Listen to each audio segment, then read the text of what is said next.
Assalamualaikum warahmatullahi wabarakatuh. Saya bersama Biker Subuhan Pekanbaru Riau dalam kajian subuh Rabu Riyadhus Shalihin di setiap masjid musola di Jalan Kamboja, Rimbo Panjang. Bagi yang sudah bergabung istiqomah, bagi yang belum segera bergabung. Kiamat sudah dekat. Berkah selalu, sukses. Assalamualaikum warahmatullahi wabarakatuh.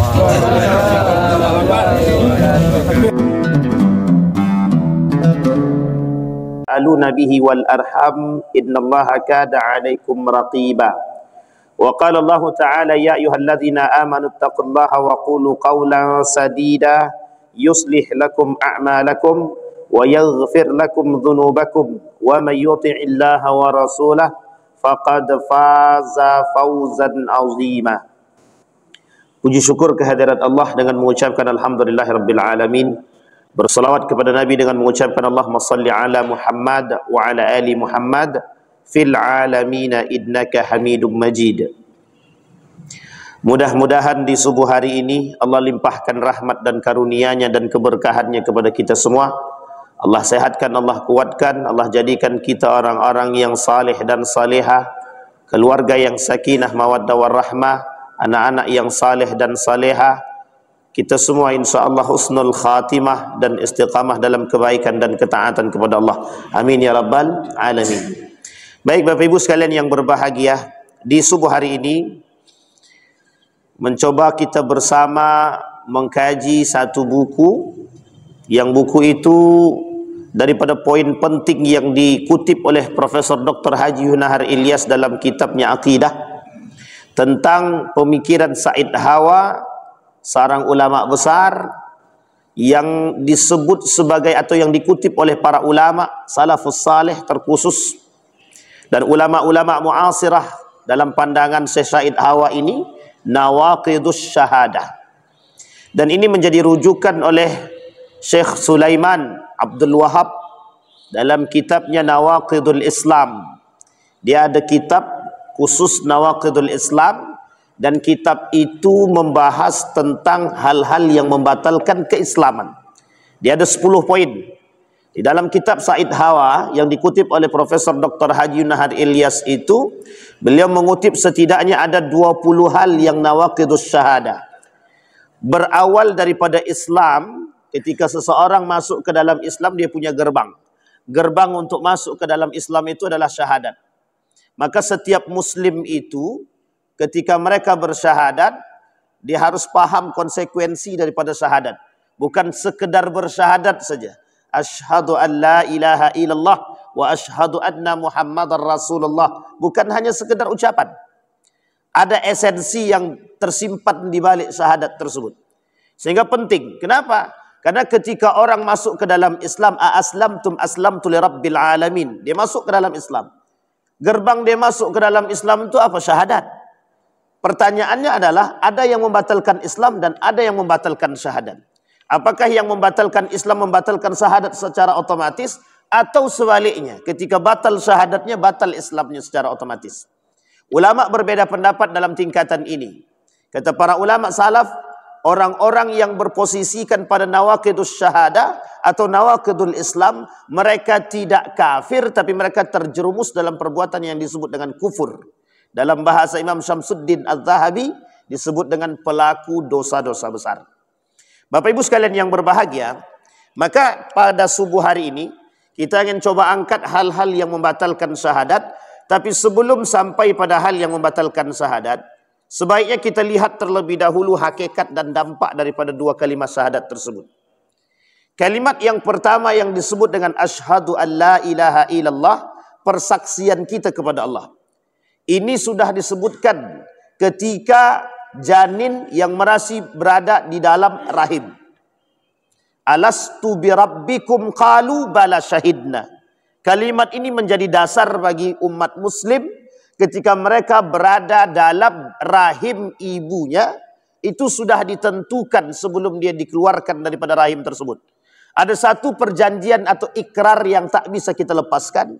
Pengakuan seorang janin atau pengakuan janin tersebut akan Rabbnya, yang disebut dengan persaksian atau ikrar. alastu birabbikum, tidakkah aku ini Tuhanmu? Maka dijawab, qalu bala syahidna, betul kami bersaksi bahwa engkau adalah Tuhan kami. Sehingga barulah kemudian Allah keluarkan. Kalau enggak. Maka apapun agamanya, ketika janin berada dalam rahim itu, semua janin yang berada dalam rahim itu aslama. Mereka berada dalam kondisi Islam. Makanya kalimat dalam hadis Nabi itu tergantung setelah dia keluar. Fa abawaihi yuhawidanihi am yumajjisanihi am yunassiran. Tergantung setelah itu. Kalau sudah lahir, tergantung pada orang tua dia. Apakah orang tua dia nanti mengkristenkan, membudakan, menghindukan, memajusikan, meyahudikan, itu tergantung. Poin pertama, kalimatnya itu disebut di dalam hadis Nabi, abawaikum. Abawaikum itu diterjemahkan oleh para ulama, satu poin utama yang paling dekat maknanya adalah orang tua. Jadi ketergantungan orang tua terhadap perubahan agama seorang anak sangat terikat. Yang kedua, pengaruh yang bisa atau yang bisa mempengaruhi agama seorang anak bukan hanya sekedar orang tua, tapi yang kedua adalah lingkungan. Lingkungan sangat berpengaruh. Ada orang tuanya muslim, anaknya non-muslim. Ada orang tuanya kafir, anaknya muslim, atau sebaliknya. Dan ini pengaruhnya banyak, lingkungan. Bisa jadi anaknya berkawan dengan orang-orang non-muslim yang tadinya muslim jadi non-muslim atau jadi kafir.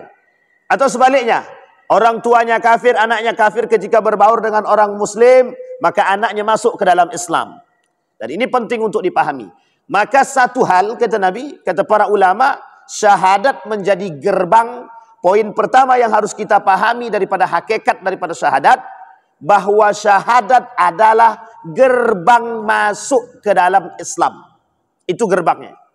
Maka setiap orang yang bersyahadat, maka mereka akan masuk ke dalam Islam secara otomatis. Makanya kenapa kalimat ini begitu sakral, sangat sakral sekali. Karena ketika rusak kalimat ini membuat seseorang tidak diterima amal ibadahnya. Bahkan Allah sebutkan habitat a'maluhum. Artinya apa? Orang yang terjerumus dalam pembatalan syahadat, dia keluar semua dari barisan tersebut. Ketika dia melakukan pembatalan syahadat tadi, semua amal ibadah yang dia lakukan Allah tolak. Allah tak mau terima. Bahkan Allah bakar. Habitat a'maluhum. Nah, Bapak Ibu sekalian yang berbahagia. Kata para ulama, bahkan Allah mengatakan dalam surah Al-Mutaffifin, yashhaduhul muqarrabun. Hakikat yang pertama yang perlu kita pahami daripada syahadat itu, yang bersyahadat kepada Allah al-muqarrabun. Orang-orang yang ingin mendekatkan diri kepada Allah. Jadi kalau ada orang yang menjauhkan diri, maka disebut mohon maaf. Ini dalam surat Al-Kafirun. Kenapa kalimatnya Allah sebutkan kafirun? Orang yang benar, orang yang berusaha mendekatkan diri kepada Allah, maka disebut dengan siddiqin wal muqarrabin. Siddiqin wal muqarrabin. Orang yang benar, yang mengetahui jalan kebenaran. Dan mereka mencoba mendekatkan diri kepada Allah. Ada orang yang menjauh daripada kebenaran tersebut dan tidak mau mendekat kepada Allah dan menutupi diri dia daripada kebaikan tersebut, maka dalam Al-Quran disebut dengan kafir. Arti kafir itu apa? Menutupi. Jadi kafir itu artinya menutup. Maka kafara artinya menutupi. Kafir orang yang menutupi diri. Kalimat ini sudah sangat paling lembut yang pernah kita temukan. Sehingga kalau Bapak Ibu melihat ada kasus beberapa tahun yang lalu, bahwa tidak boleh pengucapan non-muslim, tidak boleh kita mengatakan kepada orang kafir, itu sebenarnya bagian daripada program pendangkalan akidah yang kelak bisa membawa kita daripada batal syahadat atau keislaman kita. Artinya kenapa? Kita menolak Al-Quran. Kalau Al-Quran bahasakan kafir, masa kita tak mau mengatakan kafir? Dan itu poin penting bagi kita. Baik. Yang kedua, wa ashhidu dzawa adlim minkum. Bersyahadatlah atau bersaksilah dua orang di antara kalian yang menjadi dekat bagi kalian. Dzawa adlim minkum, orang-orang yang terdekat. Sehingga Allah katakan dalam Al-Qur'an dalam surat yang tadi dibacakan oleh Pak Imam kita, idza ja'akal munafiqun. Ada orang masuk ke dalam Islam, bersyahadat dia asyhadu an la ilaha illallah, masuk dia ke dalam Islam. Tapi ketika dia masuk ke dalam Islam, dia punya keinginan untuk menghancurkan Islam. Dan itu terjadi pada masa baginda Nabi Muhammad SAW. Dalam ayat yang tadi dibacakan oleh imam kita. Apa itu? Idza ja'akal munafiqun. Surat khusus namanya surat munafik. Surat ini bukan tanpa sebab. Karena kata Nabi, ada orang yang masuk ke dalam Islam itu memang bukan untuk mencari kedamaian. Siapa mereka? Al-munafiqun. Pertama kali muncul pada masa siapa? Pada masa baginda Nabi Muhammad SAW. Di mana munculnya? Di Madinatul Munawwarah. Siapa tokoh terkenalnya? Abu Ubaid bin Salul. Seorang tokoh munafik yang paling terkenal. Bahkan Nabi mengatakan kepada Huzaifah ibn Yaman, ada 40 nama orang munafik yang disampaikan oleh Nabi secara rahasia kepada Huzaifah ibn Yaman, yang mereka masuk ke dalam Islam terpaksa. Artinya kata Nabi, sekalipun mereka bersyahadat, masuk ke dalam Islam, tapi mereka berada kepada kemunafikan, Allah ancam mereka dengan ancaman neraka jahanam, dan itu yang disebut dengan kufur, dan bisa membatalkan syahadat. Baik Bapak Ibu sekalian yang berbahagia. Maka kata Allah, "Idza ja'akal munafiquna naqalu nashhadu innaka la Rasulullah." Orang munafik berkata, mereka berkata, kami bersaksi bahwa Rasulullah atau Muhammad itu adalah Rasulnya Allah. Wallahu ya'lamu innaka la rasuluh. Allah tahu bahwa Nabi Muhammad itu memang Rasul. Rasulnya Allah. Dan buat kalian. Tapi kata Allah kalimat selanjutnya, Wallahu yashhad. Wallahu yashhadu innal munafiqina lakadzibun. Apa kata Allah? Allah bersaksi bahwa orang munafik itu, kata Allah, memang sungguh-sungguh pendusta. Jadi Allah tahu mereka yang bersaksi kepada Allah. Sehingga Allah kata dalam surat yang lain begini, kata Allah dalam Al-Quran itu, Innal ladzina yakfuruna Allah wa rusul. Orang-orang yang mengingkari atau kufur kepada Allah dan Rasulnya. Kalimat selanjutnya, wa yuriduna an yufarriqu bainallahi wa rusuli. Mereka pengen membedakan mana iman kepada Allah dan mana iman kepada Rasul. Sehingga dalam kategori orang munafik itu ada dua. Ada orang yang cuma bersyahadat kepada Allah, tapi tak bersyahadat kepada Rasul. Atau sebaliknya. Bersyahadat kepada Rasul, tapi tak bersyahadat kepada Allah. Dan itu ada. Dari golongan kaum munafik. Makanya kesempurnaan syahadat itu, asyhadu an la ilaha illallah, wa asyhadu anna Muhammadar Rasulullah. Satu saja yang hilang dari dua syahadat ini, maka batallah keislaman seseorang. Kami cuma percaya kepada Allah. Kalimat selanjutnya dalam ayat yang tadi kita bacakan, nu'minu bi ba'di wa nakfur bi ba'd. Kami beriman kepada sebagian ayat Al-Quran, tapi kami tak beriman kepada sebagian ayat Al-Quran. Kalimat ini jelas Allah sampaikan. Poin pentingnya akidah. Apa poin pentingnya? Ada kelompok-kelompok tertentu yang cuma beriman atau bersyahadat kepada Allah, tapi dia tak bersyahadat kepada Rasulullah. Bahkan ada yang sebaliknya, hanya bersyahadat kepada Rasulullah, tapi tak bersyahadat kepada Allah. Kita ambil contoh. Syiah itu mengatakan pada diri mereka bahwa kami Syi'i. Kami ini orang Syiah, bukan Muslim. Artinya apa? Mereka percaya kepada Allah, tapi mereka tak percaya kepada Rasulullah. Atau sebaliknya, ada orang yang tidak percaya kepada Rasulullah dikategorikan dalam kalimat ingkar sunnah. Kelompok yang masuk pada tataran ingkar sunnah. Nah, Bapak Ibu sekalian yang berbahagia, poin ini penting untuk kita pahami sebagai satu hakikat syahadat yang ada dalam diri kita. Maka Bapak Ibu, ketika kita bersyahadat, maka jangan sampai rusak. Rusak syahadat kita, maka akan menyebabkan rusak pada keislaman kita. Rusak Islam kita, rusak iman kita. Rusak iman kita, rusak amal soleh kita. Bayangkan Bapak Ibu, tertibnya dari syahadat ke Islam, ke iman, amal soleh. Artinya apa? Tidak ada guna amal ibadah yang dia buat, tapi rusak semuanya. Bahkan dalam hadis Nabi, ada yang rusak iman, ada yang rusak Islam. Kalau rusak imannya belum rusak Islamnya, mungkin masih bisa selamat. Tapi kalau rusak Islamnya, dikategorikan kepada kekufuran. Maka hampir mengatakan sampai kepada kategori kafir, hanya saja mereka tidak keluar daripada Islam. Baik Bapak Ibu sekalian yang berbahagia. Maka kata para ulama, kata Said Hawa, hakikat syahadat perlu dipahami bahwa syahadat itu mendekatkan kita kepada Allah, meyakini sepenuh hati bahwa tiada Tuhan selain Allah dan Rasulullah adalah, atau Muhammad adalah Rasulullah. Karena begini kalimatnya dalam salat kita itu. Inna salati wa nusuki wa mahyaya wa mamati lillahi rabbil alamin. Itu hakikat syahadat yang sesungguhnya. Maka ketika kita sadar bahwa Allah itu maha kuasa, dalam sifat kudrahnya matalan, daripada sifat kudrahnya, maka kita harus pahami tidak ada kekuatan selain daripada Allah. Maka kalau kita paham ada kekuatan selain daripada Allah, rusak. Syahadat kita rusak. Nah, maka Bapak Ibu sekalian yang berbahagia, coba kita lihat. Kata Said Hawa, paling tidak ada 20 yang membatalkan syahadat.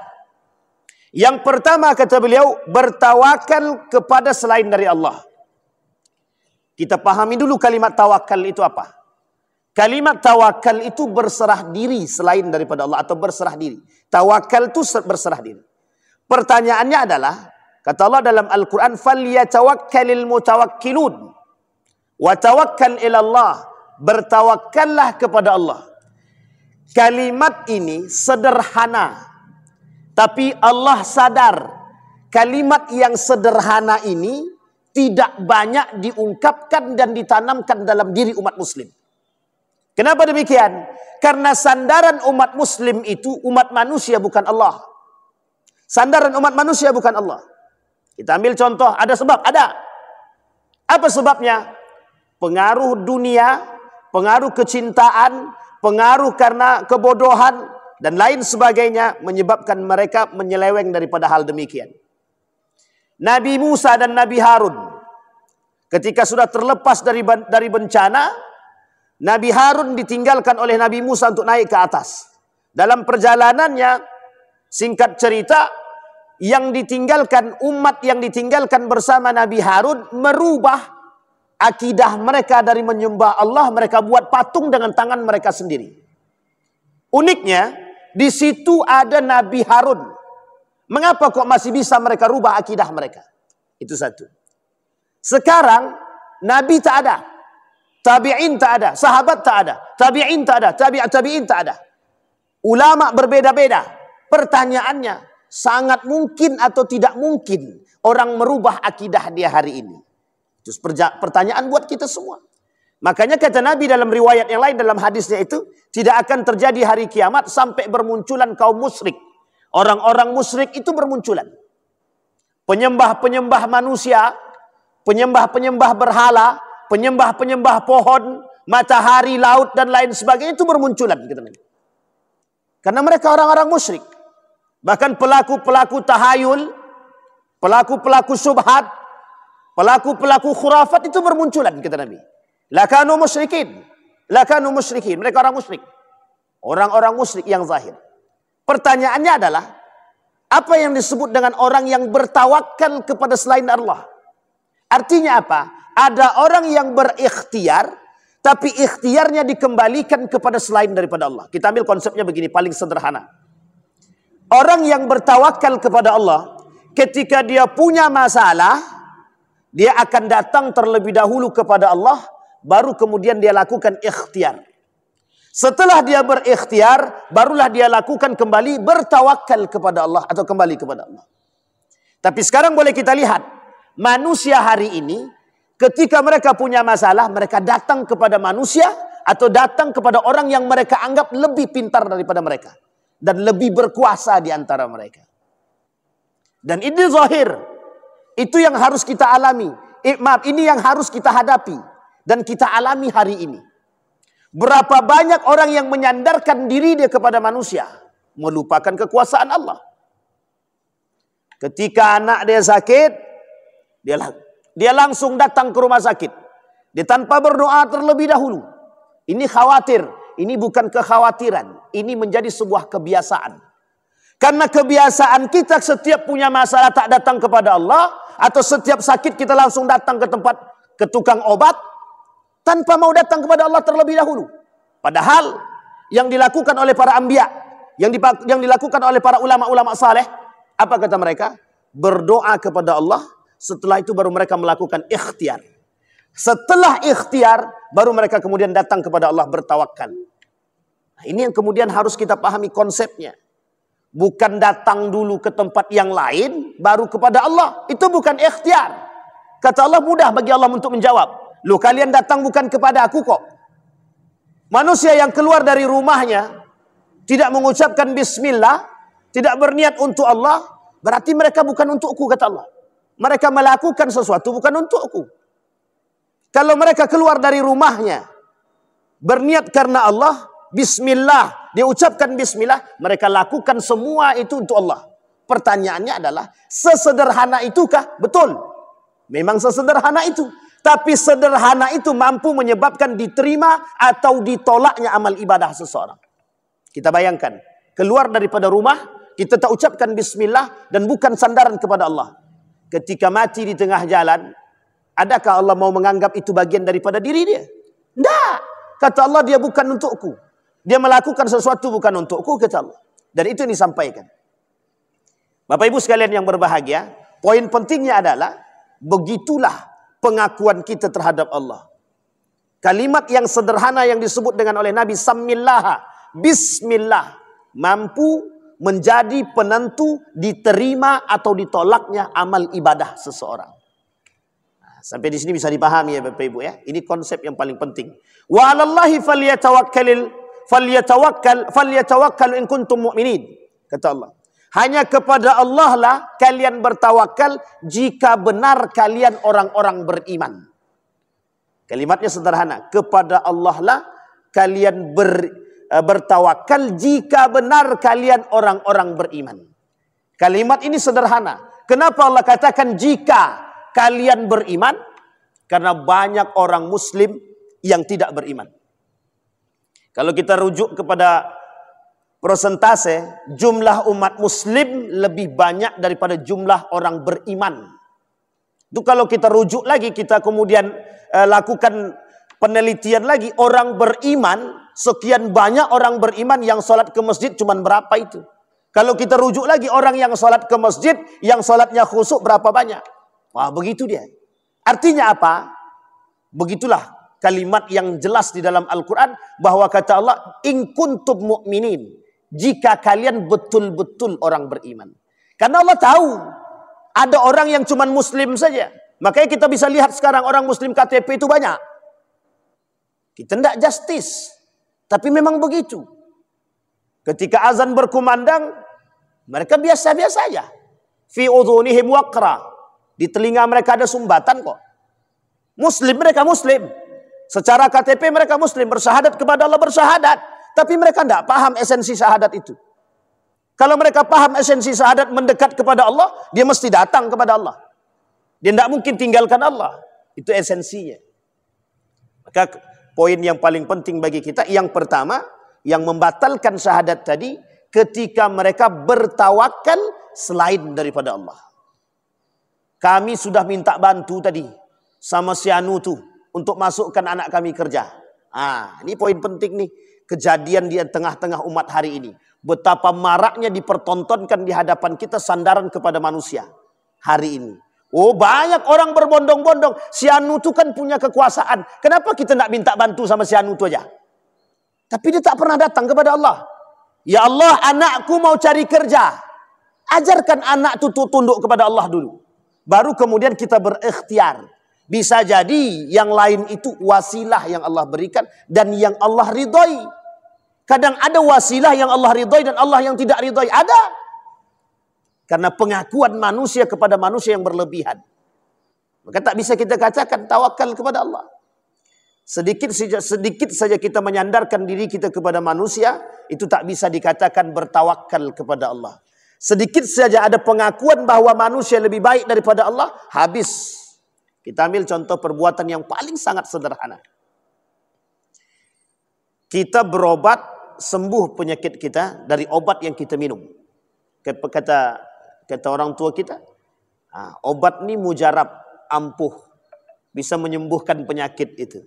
Itu kalimat yang sangat sederhana, yang sengaja dibentuk oleh kaum liberal untuk merusak otak kita agar kita jauh daripada pengakuan kepada Allah. Padahal yang menyembuhkan kita bukan obat. Murni yang menyembuhkan kita itu Allah mutlak. Hanya saja Allah kasih wasilah melalui yang lain. Tapi bayangkan betapa manusia hari ini mengakui kehebatan obat daripada kehebatan Allah. Sederhana pengakuan kita. Itukah yang disebut dengan bertawakal kepada Allah? Tak. Dan itulah yang menyebabkan rusaknya daripada syahadat tadi. Yang kedua kata Allah, tidak mengakui bahwa semua nikmat lahir maupun batin adalah karunia Allah. Nah, ini lebih parah lagi. Alam tarau annallaha sakhkhara lakum ma fis samawati wa ma fil ard wa asbagha alaikum ni'amahu zahiratan wa batinah. Aku sudah kasih kenikmatan itu dunia akhirat. Aku dah kasih zahir dan batin kata Allah. Masih banyak manusia yang tak adil pada diri masing-masing. Masih banyak hari ini manusia yang tak adil pada diri dia sendiri. Kita ambil contoh orang yang tidak adil pada diri dia sendiri. Ketika dia mencari atau mengejar dunia saja, tanpa mengejar akhirat, itu tandanya sedang tidak adil pada diri dia. Orang yang adil itu imbang dua-duanya. Imbang dunianya, imbang dua-duanya, dunianya dan akhiratnya. Wabtaghi fima atakallahu ad-daral akhirah wa la tansa nasibaka minad dunya. Dan itu Allah sampaikan. Kalian harus mencari kehidupan akhirat, tapi jangan lupa urusan dunia. Dunia itu gunanya mengantar kepada akhirat. Bukan akhirat untuk mengantar dunia. Terbalik. Yang sekarang ini terjadi, akhirat itu untuk mengantarkan dunia. Apa maksudnya? Jual beli agama. Itu jual beli agama, dari akhirat dia perjualbelikan untuk mendapatkan dunia. Itu terbalik. Yang benar, dunia yang disuruh oleh Allah untuk kita lakukan kehidupan di muka bumi ini, yang tak boleh kita tinggalkan untuk mengantarkan kita kepada Allah. Maka konsep sederhananya, sangat tidak ada masalah bagi seorang muslim kaya, tapi bagaimana harta dia mengantarkan dia kepada Allah. Karena pertanggungjawaban dan lain sebagainya. Poin yang kedua, harta itu kenikmatan. Ya, yang Allah berikan. Tapi masih banyak manusia yang mengumpat apa yang diberikan oleh Allah. Kita ambil perbuatan paling sederhana. Ketika anak kita kasih makan. Makannya kok cuman ini aja. Bagian daripada umpatan yang tak bersyukur kepada Allah. Bagian daripada umpatan yang tidak bersyukur kepada Allah. Tapi itu anak di bawah umur ya Pak Ustaz. Oke, kita maklumi. Tapi kalau anak yang sudah balik, kemudian mampu berkata demikian, mengumpat makanan dan orang tuanya diam, berarti tandanya pendidikan orang tuanya yang tidak benar. Kenapa kita katakan demikian? Ya karena kita tak mendidik rasa syukur kepada anak. Coba bayangkan, andai kata Allah tak mau kasih makan, apapun itu. Ini mohon maaf Bapak Ibu. Paling banyak sifat yang dianggap sederhana oleh orang hari ini, dan itu sifatnya buruk, tabzir. Sangat-sangat banyak orang yang melakukan tabzir. Kita lihat, ketika ada acara apapun, dikasih minum aqua glass. Coba lihat, berapa banyak daripada aqua glass itu yang kosong murni, yang tidak tersisa. Dan berapa banyak yang tersisa dan mereka tinggalkan. Berapa banyak makanan-makanan yang mereka makan tapi tidak habis. Dan mereka anggap itu biasa. Padahal mohon maaf, tabzir itu bagian daripada rusaknya iman. Buktinya banyak yang melakukan. Ya, kenapa banyak yang melakukan? Karena mereka menganggap tabzir itu sederhana. Dosanya biasa-biasa saja. Atau bahkan sebagian kalangan mengatakan itu tak berdosa. Nah, bayangkan Bapak Ibu, apa kata kaum liberal itu? Tabzir itu tak berdosa katanya. Kalau dikatakan tabzir itu tak berdosa, berarti rusak iman dia. Kenapa? Karena kita diperintahkan tidak boleh tabzir. Innal mubadzirina kanu min ikhwanis syayatin. Orang yang tabzir itu kawan daripada setan. Kalimat kawan setan ini kiasan. Kiasan apa? Kiasan saking buruknya perbuatan tersebut.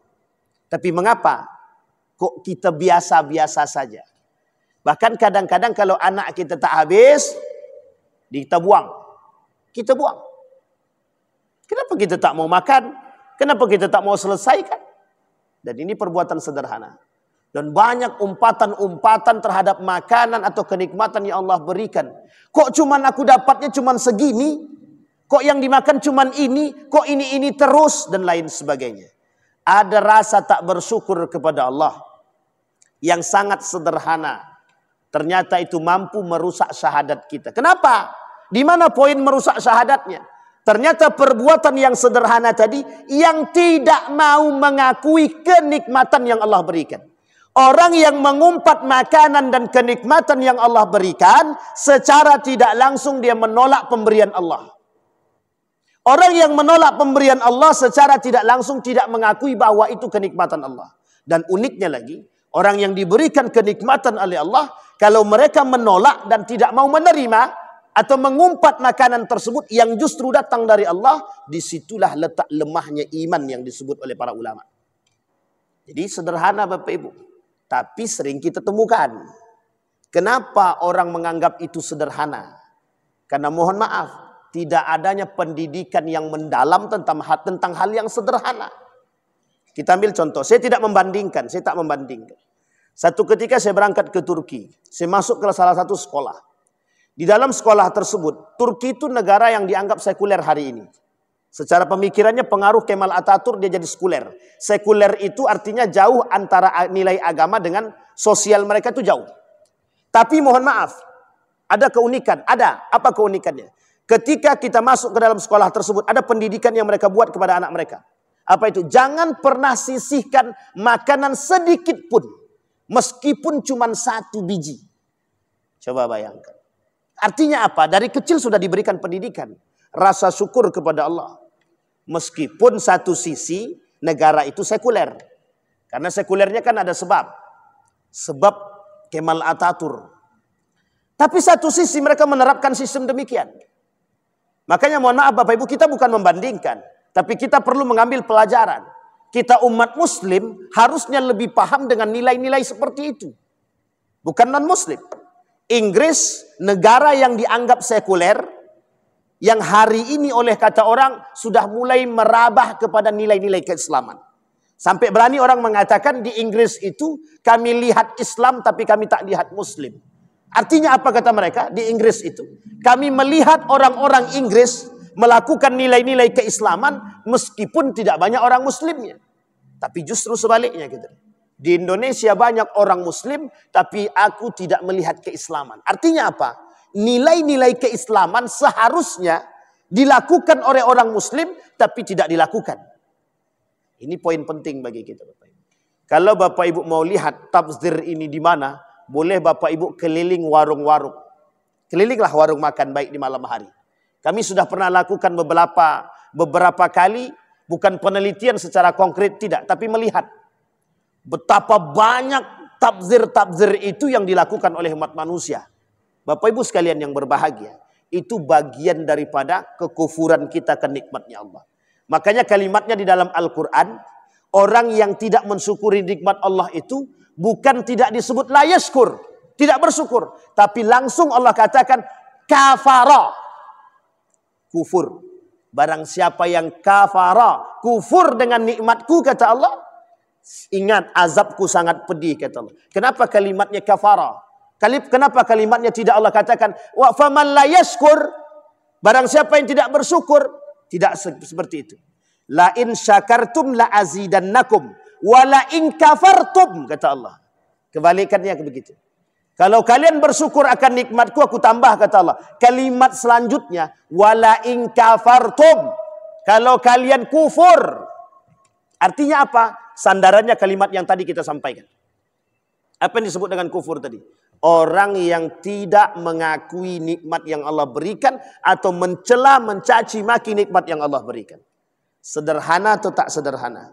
Itu ternyata mampu merusak syahadat kita. Sangat sederhana sekali. Pertanyaannya adalah, kalau rusak syahadatnya, apakah dia keluar daripada Islam atau tidak? Nah, ini poin perdebatan para ulama. Kata para ulama, dia tidak keluar daripada Islam, tapi derajat amal ibadah dia sama dengan orang-orang kafir. Sama dengan orang-orang kafir. Artinya apa? Apapun yang dia buat, Dia derajatnya sama dengan orang kafir. Tidak Allah terima. Itulah yang disebut dengan kufur. Jadi kufur itu tidak mesti orang kafir. Kufur itu tidak mesti orang kafir. Kufur itu bisa dari orang muslim dan bisa juga dari orang kafir. Orang kafir sudah jelas kekufurannya karena kekafiran dia. Sementara orang muslim ada pelaku kekufuran, ada. Siapa dia? Itulah orang-orang yang tadi mencela nikmatnya Allah. Maka disebut dengan kufur. Bahkan Bapak Ibu sekalian yang berbahagia, dalam kitab Imam Az-Zahabi itu, Al-Kabair, dosa-dosa besar, itu semua pelaku dosa-dosa besar itu dianggap sebagai pelaku kekufuran. Kita ambil contoh, ada orang yang meninggalkan salat. Nabi sebut di dalam hadisnya, "Faman tarakaha faqad kafara." Orang yang meninggalkan salat kafir kata Nabi. Orang yang tak puasa kafir kata Nabi. Orang yang tak zakat kafir kata dia. Pertanyaannya, yang tidak salat, yang tidak zakat, yang tidak puasa itu, yang paham dengan konsep ini muslim atau tak muslim? Muslim. Sekarang kenapa Allah katakan kafir? Apakah dia keluar daripada Islam? Tak. Dia tetap Islam. Dia berada dalam keislaman. Cuma dia kufur kepada Allah. Derajatnya sama. Nah, sama dengan yang tadi. Dikasih kenikmatan, dia caci, dia maki, dia celah bahkan. Baik zahir maupun batin. Sehingga mohon maaf, Allah tak mau terima itu. Kata Allah, mereka kufur. Kata Allah. Seperti yang dilakukan oleh Qarun. Apa kata Qarun yang Allah abadikan dalam Al-Quran? Qala innama utituhu ala ilmin indi.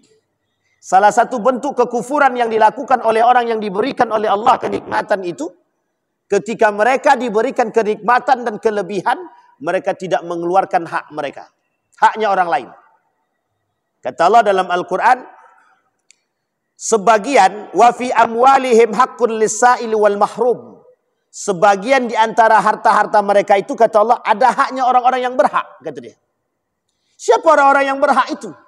Penerima-penerima tadi, siapa orangnya? Pertanyaannya adalah, sama seperti yang dikatakan oleh Qarun. Qarun itu mengatakan dalam Al-Quran itu begini, yang Allah abadikan, innama utituhu ala ilmin indi. Ketika aku diberi, kata Qarun, aku kan punya ilmu. Aku kan mendapatkan harta ini dengan jerih payahku sendiri. Kenapa kalian datang minta zakat, minta sedekah, minta bantu? Kata Qarun. Maka dijawablah oleh Qarun tadi, innama utituhu ala ilmin indi. Semua yang kuhasilkan hari ini, itu adalah hasil jerih payahku, kata dia. Jadi ngapain kalian datang minta zakat ke sini? Sampai-sampai Nabi Musa yang turun tangan untuk langsung meminta kepada Qarun. Bayangkan. Artinya apa? Allah kata, banyak orang hari ini tak mau berzakat itu dengan alasan begitu. Makanya orang yang tak mau berzakat sama. Abu Bakar memerangi orang yang tak mau zakat. Makanya sekarang ini penting. Ada orang yang tak mau zakat, perangi aja itu. Tapi kan kita punya aturan tersendiri kan begitu. Aturan-aturan seperti ini menjadi masalah bagi kita. Sampai di sini bisa dipahami ya Bapak Ibu ya. Artinya apa? Ada orang yang diberikan kenikmatan kepada Allah, oleh Allah, mereka tak mau keluarkan sedikit daripada haknya orang lain, daripada harta mereka, berarti secara tidak langsung mereka sedang melakukan kekufuran terhadap nikmatnya Allah. Makanya Bapak Ibu, mohon maaf. Berzakat jangan tunggu sempurna. Keluarkan saja. Kalau memang ternyata itu tak sampai zakat kita, ya masuk sedekah kita. Artinya ada yang kita kasih. Biar bentuk daripada syukur kita kepada Allah. Baik Bapak Ibu. Yang ketiga. Yang terakhir. Dia 20. Tak mungkin dibahas semua. Nah, mudah-mudahan. Kalau Allah izinkan kita. Yang ketiga kata Allah. Beramal dengan tujuan selain daripada Allah. Wah ini parah lagi. Apa kata Allah di dalam Al-Quran. Dalam surah Al-An'am. Qul inna salati wa nusuki wa mahyaya wa mamati lillahi rabbil alamin. Ini pengakuan manusia. Pengakuan seorang hamba kepada Allah. Apa kata manusia? Kepada Allah. Sesungguhnya salatku, apapun ibadahku, untukmu, kata dia. Sekarang saya tanya kepada kita semua Bapak Ibu. Begitukah perilaku kita kepada Allah? Inna salati. Begitu dalam salat kita kan. Dalam solat saja kita kadang-kadang kita masih ingat yang kita ingat itu kunci hilang, duit hilang. Dalam solat, memang dalam solat itu kadang-kadang mujarab itu, kunci yang hilang bisa ketemu. Dia ada dua tempat kata para ulama itu ada dua tempat yang mujarab itu untuk mengingat yang hilang. Satu dalam solat, yang kedua dalam kamar mandi gitu deh. Sangat unik sekali Bapak Ibu. Artinya apa Bapak Ibu sekalian yang berbahagia? Poin penting kita, pengakuan manusia kepada Allah, inna salati wa nusuki wa mahyaya lillahi rabbil alamin wa mamati lillahi rabbil alamin. Kami mengakui bahwa Allah itu segalanya. Tapi kenyataannya kan tak begitu. Di akhir zaman kata Nabi, bahkan kata Nabi di akhir zaman bukan begitu. Lebih parah lagi kata Nabi. Yakunu khalfun min ba'di sittina sanah adha'us salah wa taba'us syahawat fasawfa yalqawna ghayya thumma yakunu khalfun ba'da sittina sanah, kata Nabi. Kata Nabi bahkan lebih parah lagi, kelak di akhir zaman itu akan muncul generasi-generasi yang adha'us salah. Mereka tak mau salat. Mereka meninggalkan salat. Kalaulah salat mereka tinggalkan, pengakuan mereka kepada Allah pasti mereka tinggalkan. Karena kalimat itu sering kita ucapkan dalam salat. Inna salati wa nusuki wa mahyaya wa mamati lillahi rabbil alamin. Kalaulah dia muslim, dia tak akan mungkin mengemis kepada manusia. Kalau dia mukmin, tidak mungkin seorang mukmin itu mengemis kepada manusia. Itu tidak mungkin. Kalau dia mukmin. Makanya kalimat kata Allah tadi, in kuntum mu'minin. Jika kalian benar-benar orang beriman. Tawakalnya kepada Allah. Ini mengemis kepada manusia. Meminta kepada manusia. Mohon maaf, jangan tersinggung. Itu keadaan yang real hari ini yang kita hadapi. Kenapa kata Nabi, kelak di akhir zaman itu, urwatan, nilai-nilai Islam itu hilang sedikit demi sedikit. Artinya apa? Orang-orang muslim tak akan mau menjalankan nilai keislaman. Yang menyebabkan hilang nilai keislaman itu siapa? Umat muslim itu sendiri. Sedikit demi sedikit, hilang dari diri. Apa contohnya? Itu tadi. Kata Nabi tadi, kelak generasi selanjutnya setelahku, kata Nabi, mereka akan muncul generasi-generasi yang meninggalkan sholat. Bukan hanya sekedar meninggalkan sholat, bahkan ada kelompok tertentu yang mengatakan bahwa sholat itu tak wajib. Coba bayangkan. Kalau cuma sekedar meninggalkan sholat, fasik dia. Kafir tapi fasik dia. Tapi ini uniknya lagi, bukan hanya sekedar meninggalkan sholat, tapi lebih daripada itu, mengingkari kewajiban sholat. Lebih berbahaya lagi. Nah, ini kata Nabi. Maka Bapak Ibu, kata Allah, ada orang-orang yang beribadah, beramal bukan karenaku. Saya sampaikan Bapak Ibu satu hadis dari baginda Nabi sebagai penutup bagi kita semua. Kata Nabi dalam hadisnya begini. Inna munafiqi ummati qurra. Kelak di akhir zaman kata Nabi akan muncul dari kalangan umat-umatku, kata Nabi, mereka qurra. Munafik tapi qurra. Bisa dipahami kalimat ini ya, munafik qurra. Apa maksudnya munafik qurra itu?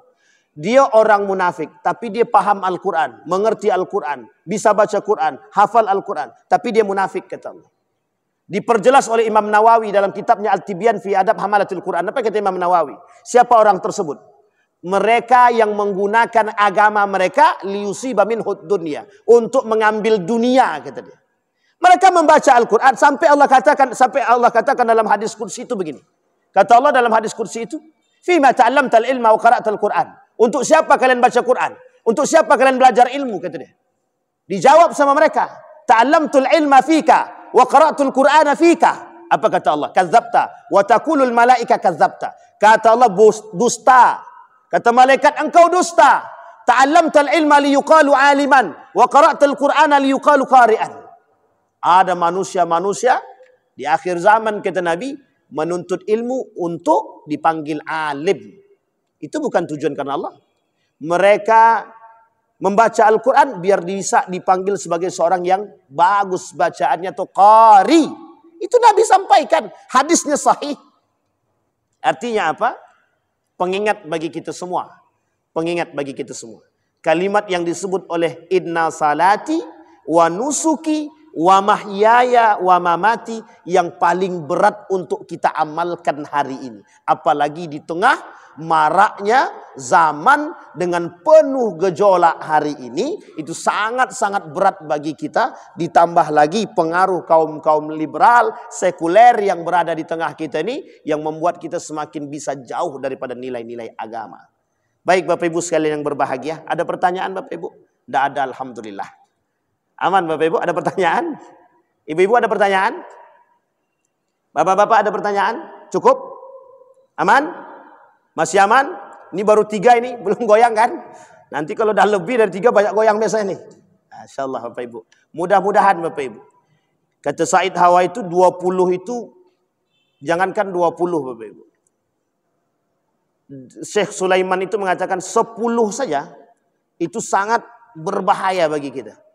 Nawaqidul Islam, kata beliau ada 10 yang membatalkan keislaman seseorang, ada 10. Dan itu 10 itu bukan sedikit, banyak sangat. Apalagi kita nih dalam berakidah ini Bapak Ibu, seperti seorang yang berada di atas ujung tanduk. Salah jalan tergelincir habis kita. Seperti orang berada di pinggir jurang. Salah jalan saja, salah langkah kita habis. Kita masuk terjerumus. Baik Bapak Ibu sekalian yang berbahagia, mudah-mudahan apa yang saya sampaikan ini ada manfaatnya bagi kita semua. Mudah-mudahan bisa menjadi penerang bagi jalan kita, agar kita bisa, paling tidak Bapak Ibu sekalian yang berbahagia, kita bisa istiqamah dalam keimanan dan akidah yang baik. Maka Bapak Ibu, insya Allah kalau kita umur panjang kita diketemukan lagi, kita akan sampaikan salah satu penyebab kedangkalan akidah kita di tengah masyarakat hari ini. Itu salah satu penyebabnya kata para ulama adalah kebodohan. Bodoh akan akidah yang sahih. Jadi itu salah satu penyebab pendangkalan akidah. Saya kira itu saja, mudah-mudahan bermanfaat bagi kita semua.